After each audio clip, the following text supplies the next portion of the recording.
Mr. President, Mr. Chairman in Office, dear colleagues, speaking on behalf of the European Union, let me first of all thank President Nazarbayev for his leadership in engaging the heads of state and government of the 56 participant states of OSCE and of its 12 partners for cooperation.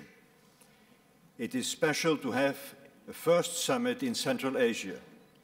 I should thank him also for his warm and generous hospitality. The OSCE is a symbol of both continuity and change. In 1975, it was born at the height of the Cold War. Then, during the 80s, the 90s, it played a critical role in overcoming the very legacy of the Cold War and the conflicts of its aftermath. Our last summit took place in Istanbul in 1999. Since then, the strategic landscape has changed yet again. Just think of economic and political globalization and new threats like terrorism. Still, the OSCE remains one of the pillars of our security, with its comprehensive three-dimensions approach to security as well as its geographical extension. We keep referring to Europe, but in reality, the OSCE's reach covers 3 continents. The European Union has changed too.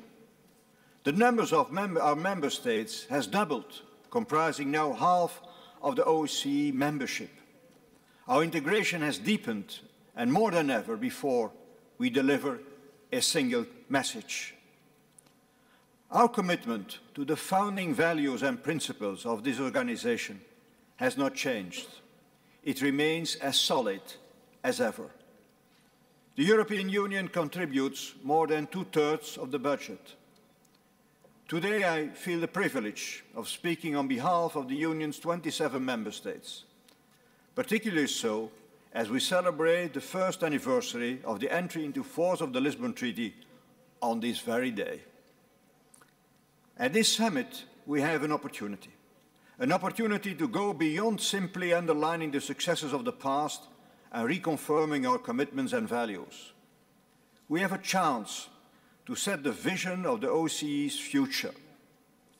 The Corfu process, launched following President Medvedev's proposal on European security in 2008, played a key role in this. Today should be a point of departure. We will be judged by how we deal with the many challenges ahead of us. Our summit should set out an ambitious action plan with the emphasis on action in guiding the OSCE's future. For the European Union, the first priority of OSCE is dealing with regional conflicts, both emerging and old. The OSCE's capabilities in early warning, conflict prevention and resolution, as well as in crisis management and post-conflict rehabilitation, need to be strengthened. Recent experiences in some Central Asian countries like Kyrgyzstan have shown the need for OSCE to adapt further. It should move from early warning to early action with improved decision-making. We still face unresolved, protracted conflicts in OSCE area. These conflicts remain a threat to our stability and security. In fact, by the very use of the words like unresolved or protracted, we risk putting these conflicts into a special category, beyond hope, as it were. We cannot allow that. The European Union is actively engaged in efforts to ensure long-lasting and peaceful solutions to these conflicts. 3 examples stand out. First example, the European Union has made specific proposals for an early resumption of the formal negotiations on the Transnistrian settlement process. Second example, we have re-emphasized the principles of peaceful settlement proposed by the Minsk Group as the best option to reach an agreement on Nagorno-Karabakh. Third example, We have called for restoring a meaningful OSCE presence in Georgia. Renewed efforts are required to deal with both the security situation and humanitarian and human rights issues, consistent with the 2008 ceasefire agreement and with full respect for the territorial integrity and sovereignty of Georgia. I would also like to use this opportunity to welcome Georgia's commitment to the non-use of force. Let me briefly address three other topics of particular importance for us. First, the conventional arms control regime in Europe should be strengthened and modernized. It is one of the pillars of our joint security. We need more transparency and more predictability. Second, we are concerned by the serious and widespread problems of non-compliance with the norms in the so-called human dimension. We have all committed to respect them. The protection of human rights needs to be strengthened, including through a more effective and systemic peer review. We need quicker and more effective adaptation to the rapid changes of our days, particularly in the media field.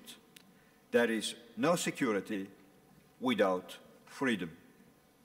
And third, we must strengthen our cooperation in the face of the transnational threats, terrorism, organized crime and cyber threats, trafficking in narcotics and human beings, illegal migration and the proliferation of weapons of mass destruction. These are the challenges.